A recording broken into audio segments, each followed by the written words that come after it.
Pulaski School District regular school board meeting. Jacksonville North Pulaski School District will be the model district where every learner is valued and empowered to become a successful contributing member of society.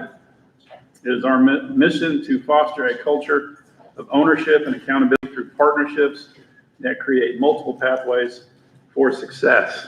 So we will call the meeting to order. Mr. Moore, will you please call the roll? Carl Smith, Daniel Gray, Here.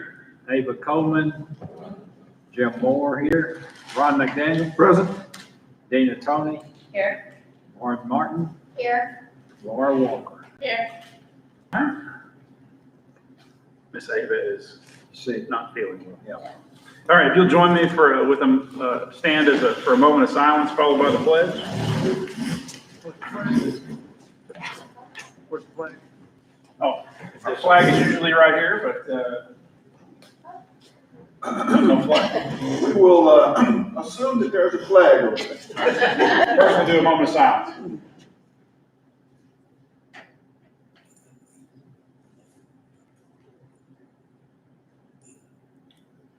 Please join me in the Pledge of Allegiance.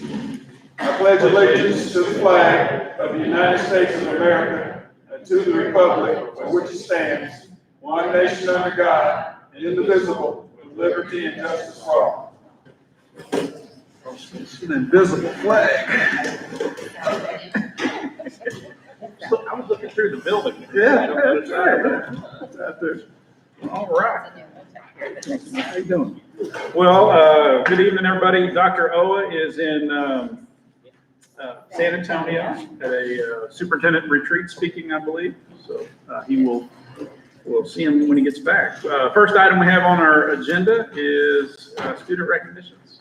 Yes, we do. We have Ms. Terry Williams with us, and if you would come forward, and Colonel Smith, the Purple Star banner presentation. Yes, ma'am, thank you. I just want to say that we are recognizing two of the schools, the high school and Wildtail, with these banners. They are, thank you.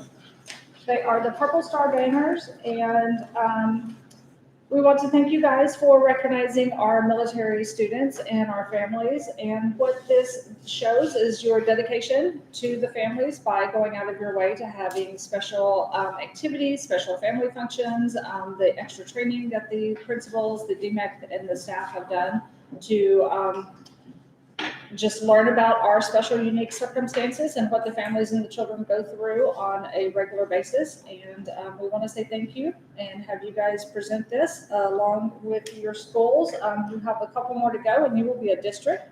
There are only 9 states that have the Purple Star program.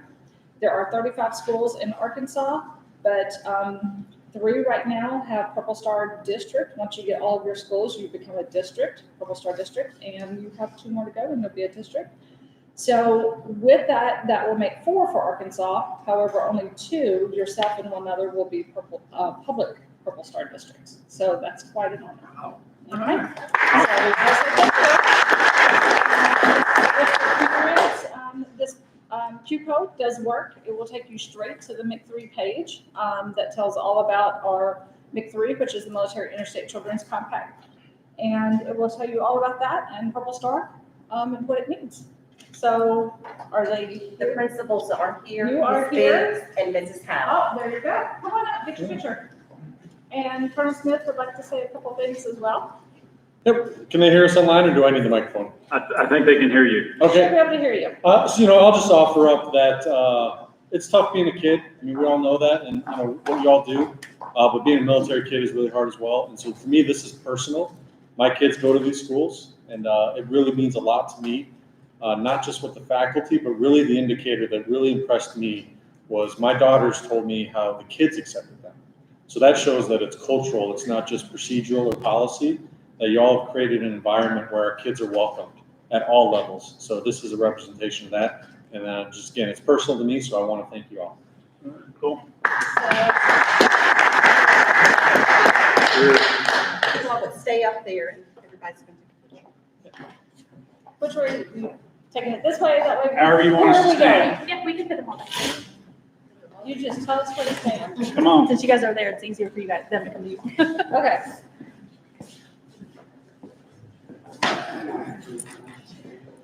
She and I are both sure. That's you. Warrants or anything, you don't need to be in this picture.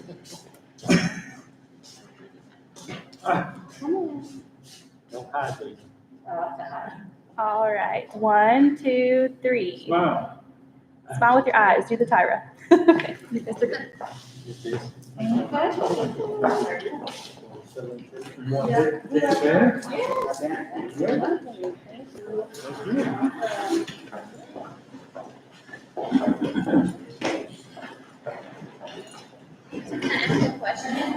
No questions. Which two schools? You have a question? Yes. Which two schools are we lacking? It is Meta and Jacksonville Elementary School. They have already submitted their applications. We're just waiting for them to be processed. All right. Once we do that, then we can deem it A district, yes. Purple Star District, all right. And then you'll get a separate Purple Star District banner that will go into the admin building. We want that. We're gonna get it. We're gonna get it. All right, cool deal. All right, next item, we have any public comments? We don't have any public comments tonight. Legal update. I saw Mr. Scott join us. Good evening, sir. Good evening. How are you? I'm well. How are you? Good. Good. So I'm going to give a little legal update on some property and a little property issue we dealt with some good news on it, and then the desegregation case. Property issue is probably an example of things that happen that nobody expects, but that we kind of handle quickly and don't have to bother you with too much. So it came up, I guess, in the spring. The post office next door, the ground is owned by not the federal government, and it turned out that there was their legal description extended some out underneath our high school. So they contacted us and said, well, that's kind of an issue. We need to work on that. And so I contacted the title insurance company that insured the transfer of this property from PCSD to us. And despite my belief that title insurance never does anything for you, they did something for us. They covered it and have dealt with the property owner to try and resolve the issue. I don't know exactly the back end of that, but it has resulted in the property owner deciding to donate that piece of property to the school district. So an interesting little legal issue. Apparently that had been there for a very long time. We just didn't know about it. Of course, there's been a school and a fence across that property for a very long time too. So make your own conclusions about the strength of their claim. But if it had been a strong claim, it would have been kind of an odd moment. The district might have cost us money, but we're going to end up solving that little legal problem free of charge. Unlike that, in the desegregation case, so we have the ongoing issue with the state's refusal to participate in the replacement of Taylor Elementary School. This is sort of the last issue we have remaining in the DSEG case, because we are ordered to replace all of our K-12 schools by the federal court. We applied funding for the last two, which is Bayou-Mitu and Taylor Elementary. The state approved funding Bayou-Mitu, but denied funding for Taylor Elementary for the most part. So we filed on August 31st a motion asking the court, can we file a complaint to sue the state to try and force them to participate in that? The intervenors responded and said, well, we don't really object to you suing the state, but we think you should try and either increase your millage or extend your millage to develop the funds to pay for Taylor completely on your own without state funding. And then we filed then the state objected to us filing that third-party complaint, arguing like they have all along. The settlement agreement in 2014 means you can't sue the state. We're not responsible for anything. We don't have to do anything. We can ignore your request. Then we filed a reply to both issues saying, well, I point out, Jacksonville's not really a signatory to that agreement. So it shouldn't bar us. And what we're talking about is an order of the court and enforcing the 14th Amendment to correct a constitutional violation. And you can't bargain away constitutional rights quite like what the state said. And then I respond to the intervener saying, essentially, we think we've asked enough of our voters, and they have stepped forward faithfully to the school district to support the building that has been going on. And we don't think it's fair to ask them to extend again the millage, either increase or make it longer. And we don't think they would approve that anyway, because of the strong commitment they've already made to our schools in our district. All that's now pending in front of Judge Marshall, and we just await his decision on how he wants to proceed. Will we sue the state? Does he want a hearing? Will something else happen? So I think that's the legal update I have, unless you have questions about other legal matters. What's the update on the Biomeda land purchase? Is that anything? That's more real estate update. We had a meeting with the landowner. It went really well. We're waiting to hear back on some of the direction that, a couple of options that we proposed. So nothing to report at this point. Hopefully I'll have a good report next month. I was just curious. It's a good question. It's promising. It's promising. Any other questions for Scott? Thank you, sir. We appreciate you. Thank you. And I will point out, I think when we did the last millage, the campaign, pretty much campaigned that this millage would do it all.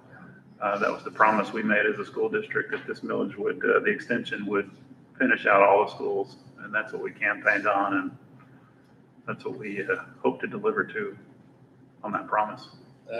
Yes, that was my memory as well. Okay. And frankly, I'm surprised the interveners have declined to support our efforts to get state funding, but that's what it is. Well, we'll wait and see what Judge Marshall says. I think his input will be the one I'm waiting to hear from. Was the amount of money that we approved last time accepted by the interveners? For the attorney's fees? Yes. Yes, that was accepted. They filed a motion to the judge, and I don't think he's ruled on that yet. Okay, but That was accepted. We're just waiting to hear from the judge to approve it. Thank you. Thank you, sir. You're welcome. All right. Next item we have is the master plan resolution. Mr. Stein, Dr. Stein. Yes, so y'all have in your packets there, the two sheets, is the front and back. One sheet is a resolution, the other is the master plan list, spreadsheet of the list of our master plan. It's sort of midway in the package.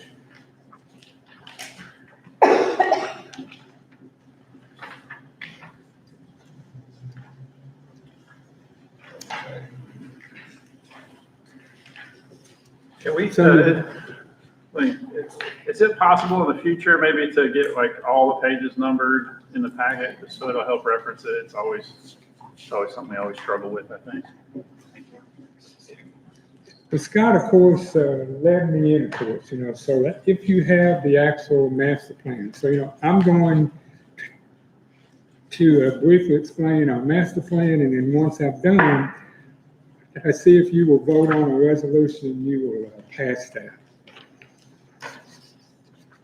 So your master plan, as Scott mentioned, there are two schools we already applied for. We're waiting on funding for next May. We learned the actual funding in May. They're Taylor and Biomeda. And so you see funds there of about $7 million on both those schools. So we're expecting about another $5.5 or $6 million. So that's the amount of money we're actually short. So your next project is we're in the process. Once you approve my resolution, we will submit another application for Taylor. The state reviewed Taylor and said it's not timely yet of being replaced.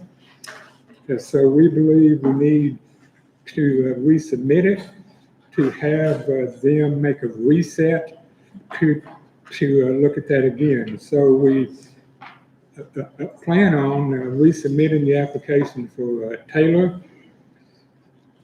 And that'll be a year one next cycle, so we wouldn't learn of funding until May 1 of 23. So the next two there, those are two projects we would like to use some of our federal funds for. But one there is, so your middle school addition. So if you approve some resolution, we will apply to the state as far as using those federal funds. As far as your middle school addition, we still need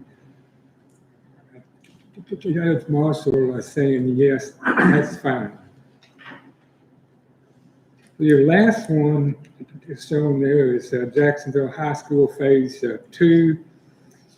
So you know, the middle school and the high school were built in phases. So the high school Phase 2 is still a ways off, still waiting on more students. So you see that's scheduled just shown there about 9 years away. So that's still shown there as a future plan. So that's the actual master plan we have. And so I would like to see if you would approve the school board's resolution supporting the plan. And so your resolution, so you know, this is the actual same format of a resolution you have signed several times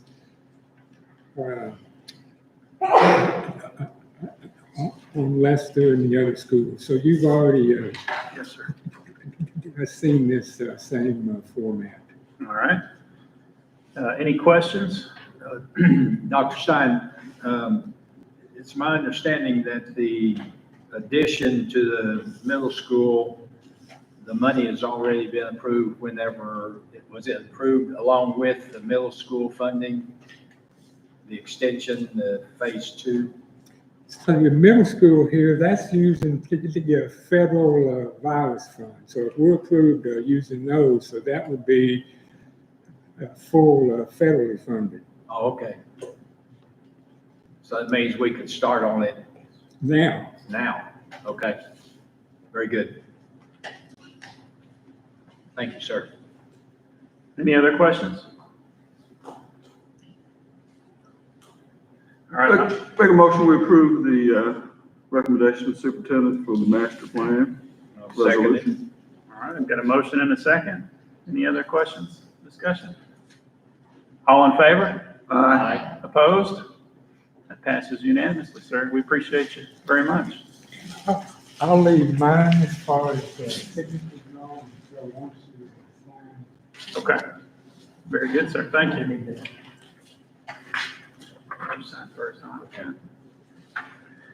All right, moving right along, we've got our facilities update. Jeremy. I'll step up for the middle school.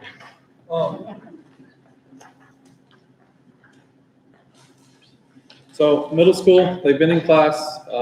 Classes seem to be going well. I know that over the weekend there was some water that got into the building.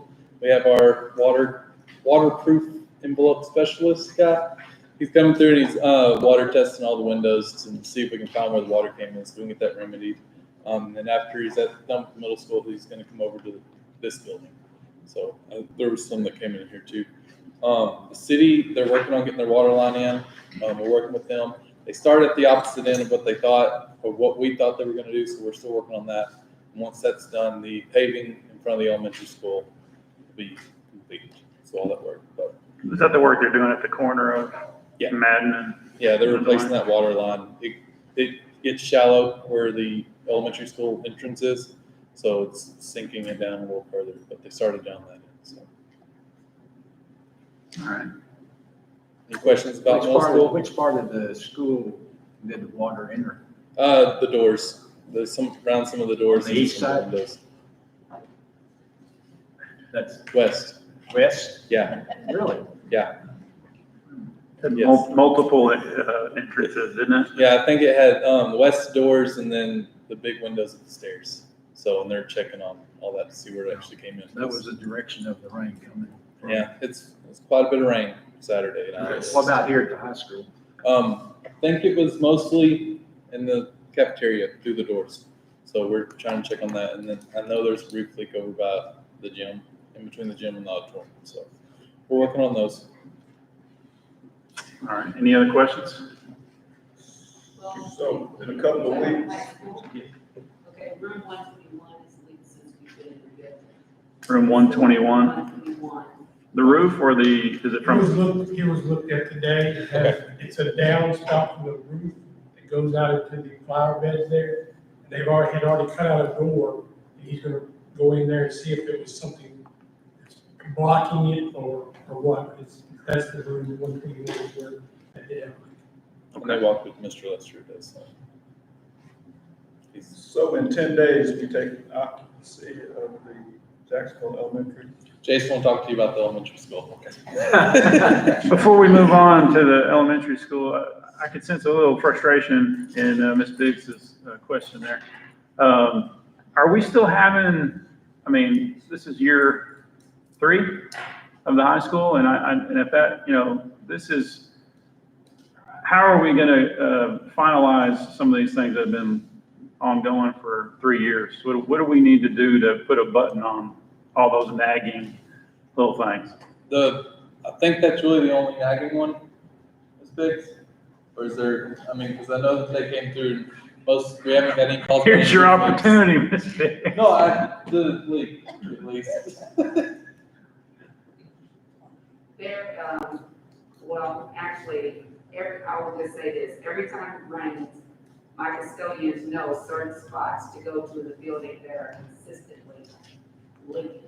Okay. So, yes, the cafeteria was one, and room 121 was the other, and then he and I walked this morning and checked several other areas that did not have water, but they normally leak. The media center, is the other, there were multiple book leaks there that, we tried to address, but, to no avail, it was leaking on Friday. Good. Okay, if there's something we can do to kind of, maybe a little special task force to, The guy that came over this morning, he's our task force. okay, We'll be on it. We'll work with everybody and get it fixed. thank you, Jeremy, appreciate you. Thank y'all. All right, elementary school update. Hello, I'm Jason Ferguson with Baldwin Shell. Brian could not make it today, but I just want to give you an update. Yes, that's correct. In about 10 days, we intend to be completely out of there, turn over full CO to the school district. The week before last and last week, we had WR come out. They performed their punch list walkthrough, so we're going through right now and just really finalizing items on that. We had a really extensive punch list on the front end, about 2,000 items that Jerome has gone through and verified, and he's added just a couple, so not a whole lot from his end, which we're happy to hear about. We're working through these, we're on track. We had all of our final inspections last week, as well as receiving a temporary CO, begin moving in furniture tomorrow. Thursday, we got the full release of our elevator, so that should not be an issue as far as moving furniture in. I know that was some contention earlier on in discussion. But some of the vendors for the school coming in, installing soap dispensers, paper towel holders, things like that. I'm really comfortable with where we're at. As far as if there's any financial questions, I really can't speak to those. Brian's better to, I'll leave in that wheelhouse. But no, we're proceeding really well. There's plenty of area cleared out in the cafeteria for staging the furniture as it comes in for the two-story. We've got the cleaners there going through, getting the two-story spick and span ready to get this furniture in, and then proceeding as the construction has through the north end of the building. So that's about all I have. Like I said, we're really just trying. Any questions on the elementary school? There was one hallway, and I think it was on the second floor, it might have been the first floor at the elementary school, where the fire control box was not set inside the wall. It was just still on the outside of the wall. And the requirement is that it's supposed to be inside the wall, flush with the wall in the hallway. Can you check on that? And I can. I'm not familiar with it, but I know if that's what's required, I mean, we'll absolutely get that done. because I found that one day when I was over there walking through, that it was outside the wall, not inside. Rather than being recessed and, yes, sir. I hadn't been in there yet. You haven't? I know, Yeah. I was gonna ask about a walkthrough, Yeah. I miss it. Well, it's the 14th we can walk. We can move furniture in tomorrow if we want, so hey. All right. Is it similar to the one over there? Huh? Are we talking about like the fire extinguisher? No, not the fire extinguisher. This is a fire control box, alarm system that's supposed to be mounted inside the wall, cut a hole in the wall, mounted in there, flush. Like that black thing on the wall. Yeah, I think that's. All right, any other questions on the elementary school? Thank y'all very much, we appreciate it. Thank y'all. I'll show you a picture. All right, and I do not see anybody from WER, so we'll grill them next month. They'll get a demerit. All right, next item I've got is the mask mandate update, Dr. Walker. Yes, Dr. O is recommending that we continue for 2 additional months with the mask mandate. We are currently functioning within the orange zone of it, and we contribute that to the requirement of the mask mandate. So we would revisit in December if the board approves. All right, discussion, thoughts? Make a motion to approve the extension of the mask mandate. Are there any thoughts or comments? Well, normally what we do is we make a motion and somebody seconds it and then we talk about it. Okay, there's a motion on the floor. Do I hear a second? Second. All right, we got a motion and a second. Discussion on that. Yes, can we talk about, I know Conway Public Schools has their mask mandate is a little different than ours, and it's based on the CDC transmissibility rate. I think that's the right word. And so depending on what the CDC says is the rate for if they do it by county, the rate of the county determines what their mask mandate is. So right now, Pulaski County is red, so masks are required. If our county goes to, I think the next level down is like an orange, and then we would go to a yellow mandate, which would be encouraged but not required. And then there's green where, yellow is recommended, and then green is encouraged but not required. So we wouldn't have to revisit every 30 or 60 days. It would just be set. We could set it for the rest of the school year and say, maybe after Christmas, the CDC is going to change their Yeah, I think they update rate. that daily or weekly, and I think Fort Smith passed the same, if I read the paper correctly, Sunday. I think that's what Fort Smith went to as well. They tied it to the CDC recommendation. So I talked to Dr. O about it a little bit, and he, I think I talked to him this weekend about it. I think we kind of, I think it's a pretty good way to go about it as well. But I'm for continuing right now since it is red. Do we want to do 60 days or can we revisit it in November? I mean, we meet every month. We can always put it on talk about it again and leave it the same if we need to again, or would you be willing to do a 30-day amendment on your? 60 days, I think Okay. is appropriate. That's the superintendent's recommendation, and I'm for that. Okay. Do we know if the way we set it up to where, when there is the ample space between students, and teachers are teaching up front, do we know if they are being allowed to take their mask off? I don't know that, Because we had I don't think the issues. classroom is, I don't think the classroom, there's sufficient space to socially distance, I think. I don't think the students are ever gonna be in that, unless they're in a smaller classroom with limited students, but like an elementary classroom, I don't think there's ever gonna be. But if the teacher's up front, can they take it off or are they getting in trouble? They usually, if the teacher is up front, but they're still near scholars, then they have to wear it. Now, we do allow, if a student needs that moment to take a break, then we have an area in the classroom and all the teachers have that space where they can have that child to go and designate in that area where they're away from others so that they can take their mask off. But there are opportunities for them to take them off, especially during the recess time because they can social distance. So they are still allowed to take them off at recess? If they're able to social distance, yes.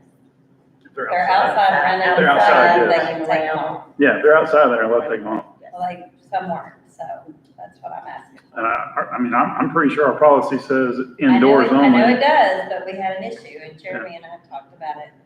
And I'm just trying to clarify that that's not an issue anymore. Yeah, if they're outside, I think it's wide open. Did we, Dr. Walker, did we receive our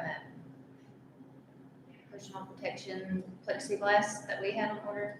I know we received the clear mask and the plexiglass. I'm not for sure if that has all come in yet, that we ordered. We had extra. Okay. Because I know when we do like elementary one-on-one evaluations and stuff, Yes, if being for able to those, take for the that mask off area. your enunciations, we want to have that protection. And they do have the clear, the clear mask and the We sent 200, at least 200 of the clear mask where they, you know, you can see. Right. Fine. for the teachers. And we have some in storage for later too. Okay. All right. Any other comments, discussion? Ms. Biggs, did you have something? I just want to say that at the high school, we do contact tracing. One of the things that, the reasons why we haven't had to send so many scholars home this year, other than vaccinations, is the fact that they work in class with their masks, wearing them correctly. And so that is a contributing factor when we're thinking about whether that scholar is, or even that teacher is quarantined or not. So. All right. Any other questions? So the motion is to continue for 60 days until the December board meeting. All those in favor say aye. Aye. Opposed? All right, that passes unanimously. So FY22 curriculum plan. Yes, we have to submit annually a written curriculum alignment to the state academic standards. And Dr. Picard is going to come forward. Thank you, Dr. Picard, and she's going to give us an update on our curriculum. Welcome. On the packet, there is a link, and as long as you use your JNPSD email or Google account, you can access any and all of our curriculum. So that link's on there for you to look through the curriculum. This year in K-5, the main thing that we're using is Benchmark Workshop. It's a new adoption, and we adopted it to meet the science of reading requirements. So that's what's going on K-5. You won't see science and social studies curriculum maps in K-5 because we've integrated all of that into literacy. So there'll be one main map there. And for 6th through 8th grade in literacy, we're on an adoption year now. So we hope to continue our work and what we did in K-5 this year on their first year and continue it up through 6th through 8th grade this year. They have been awarded a pilot program from DESE called the Writing Revolution, and they're starting that in October. And so it's a training and a curriculum that we got for all English and social studies at there. And we've also just been awarded a $140,000 math grant for secondary so that we can beef up our math curriculum in secondary. So those are the big pieces that we have going on. And like I said, you can see any of it. All of our maps are completely open on our domain. We can't share them publicly because many of our materials are copyrighted from the companies that we purchased them from. So if there are any questions about our Questions where on we're the going. curriculum plan? So yeah, I have a question. Since we're still in a new district, Mhm. are we seeing that the curriculum we have in place as the students, move from forward in grades, we are seeing it's improving, it is helping, it's a great direction to go? No, we are not seeing that. That's why we're changing. That's why we have started this process of redoing. Kind of reevaluating it. Of reevaluating. This will be the first year for benchmark, but we have pieces in place with benchmark that has monitoring pieces so that we send a report to Dr. Owa every week about the progress that we're making. That's the first piece under my leadership that we've moved out there. But every piece now that we follow, like I said, we're trying to follow 6th through 8th grade this year and redo that. We'll have those monitoring pieces in it so that we can tell if it's working or not. One of the things, we evaluated our curriculum last year before we moved in the direction of adopting a new one, and we found two main areas of concern. One is we were not showing growth in student achievement with the curriculum that we were using. And the second thing, it didn't meet the requirements of the state mandates for the science of reading. And so that's the work that we're doing now, is to try to fix both of those problems with our new curriculum. So, does that answer? Yes. Okay. All right. Do I hear a motion? So moved. Second. All right, we got a motion and a second on the curriculum plan. Thank you. All in favor? Aye. Opposed? Thank you very much. Appreciate you. It's all right. All right, next we've got our report, superintendent's report. Yes, Dr. Owen left a couple of things for me to share, and he said that we're currently waiting for the approval of the vaccination for scholars ages 5 through 11. And as soon as we receive that approval, then we will work with entities to host a vaccination clinic. And we issued the first round of the COVID-19 incentive pay, and all of that went well. And the COVID-19 leave is also going well. And the curriculum and instruction team, over the weekend, we all worked together and we had a booth at Festivale. It was raining, but we had several scholars to stop by the booth. And if you check the Facebook page, you can see where we posted some of those pictures. Our scholars received a book of their choice to take with them. And they also, parents were able to complete a form for their name to be entered to win a book set. And we're going to take just a few minutes and reference our fearless schools. And I'm going to ask each of you from chapter 1 just to share a highlight from chapter 1. Can you look at me? I'm just looking. Okay. I'll be first. One of the things that stood out to me in chapter 1 is one that's very important, and that is morale. Morale. After 26 years in the Air Force, I learned over those years that morale was very important. It's actually a key to success. And for our district to be a success, we need to make sure that we do have morale everywhere. And I'll just give you a couple of points, or 3 or 4, maybe 5, 6, something like that. It is a result of leadership actions, and it's not rhetoric. Leadership actions versus rhetoric. You can talk about it, but it's the leadership that makes the difference. You can't boss your way out of a morale problem. You can't do that. Leaders can't beg for trust nor demand it. And leaders must first trust their colleagues and employees. No place for a political gamesmanship over competence. Those are very important aspects of morale. If we don't have a great morale in our school district, we're going to have some problems. Teachers are going to leave. Custodians are going to quit. Bus drivers are going to quit. Do something else. It's very important to take care of our people, all the way from district office down to the classified people.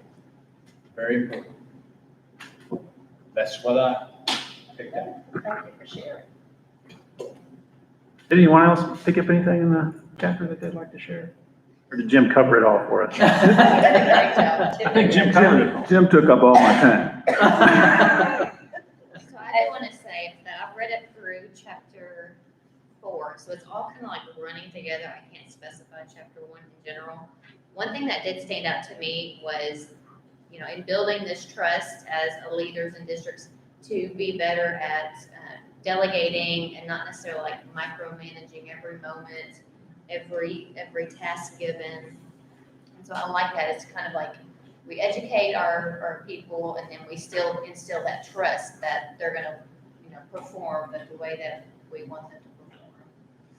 I always think that's a great way. I know I personally have trouble delegating and handing over tasks, but so I'm learning personally from this, but it's been fun. I can relate to that. That was very. I do feel like it translates not just through education, but into like other businesses and stuff as well. I kind of feel like I can.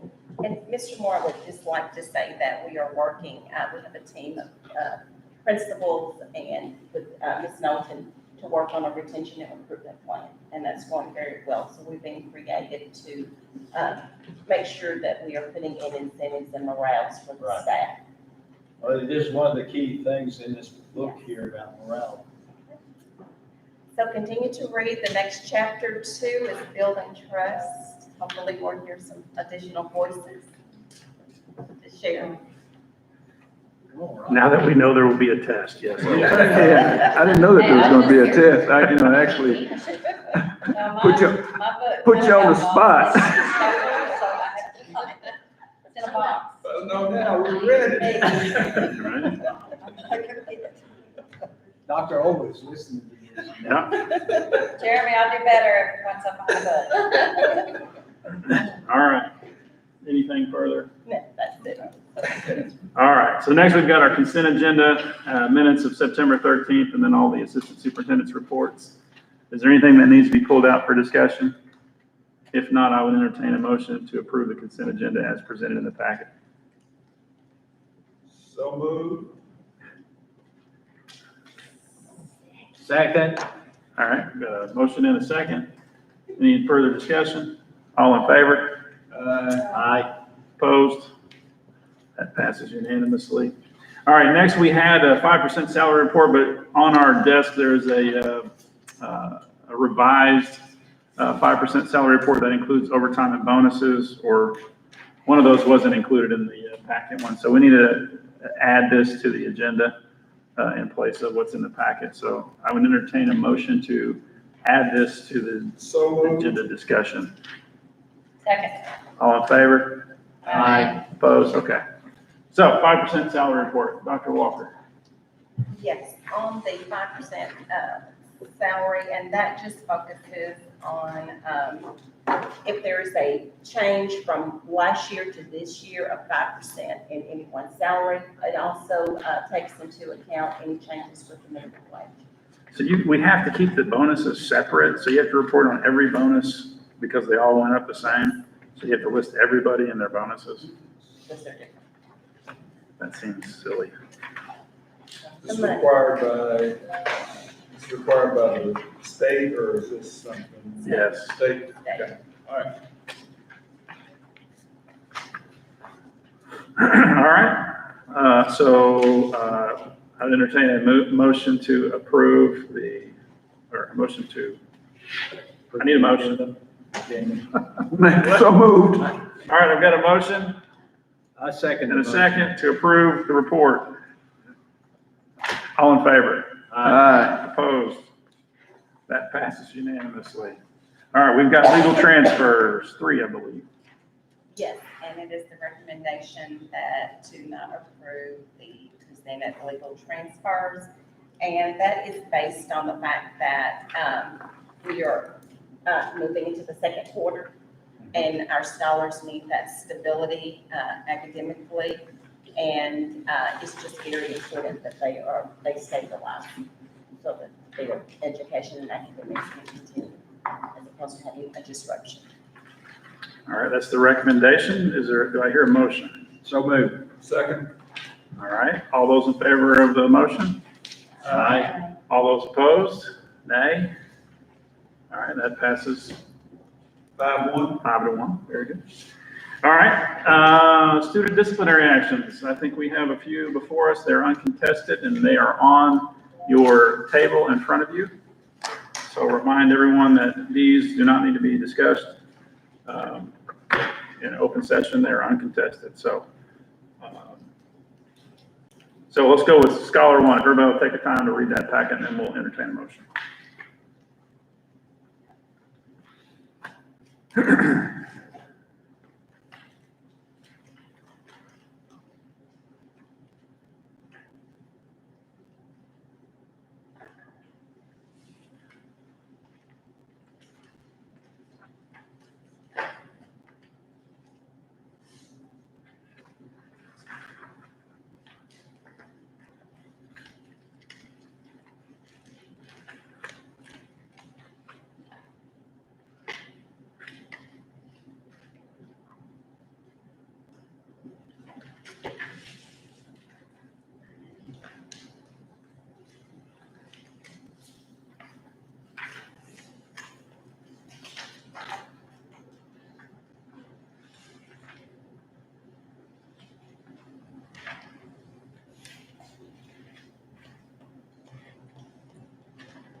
Does everybody say it?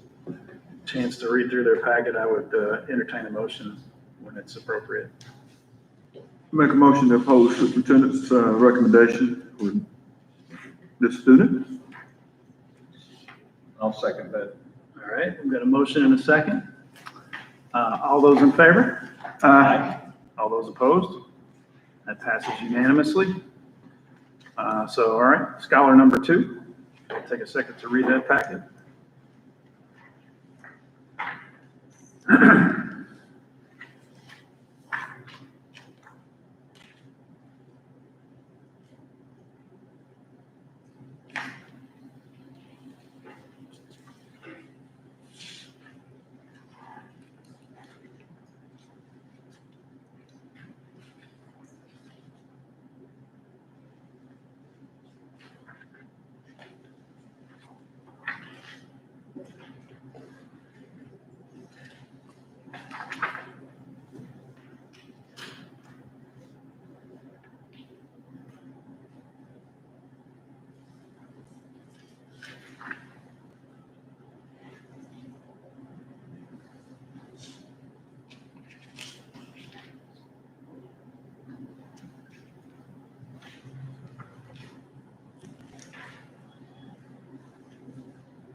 As you've had a chance to read through the packet, I would entertain a motion.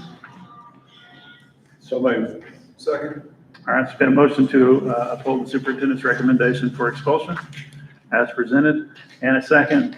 All those in favor? Aye. Opposed? That passes unanimously. All right, do we have any other, just those two? Just those two. Okay, very good. So the next item we've got is personnel. And we've got a Superintendent recommends that the board approve the employment of the personnel. So we've got several listed for employment and then several for resignations.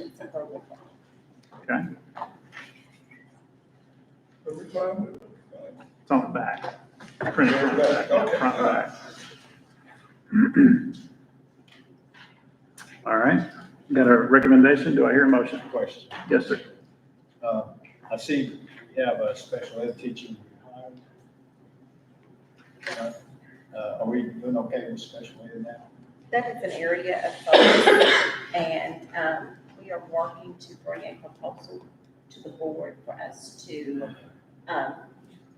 add some possible for your consideration for ALP, for an incentive for teachers who are willing to go on an alternative plan to teach SPED.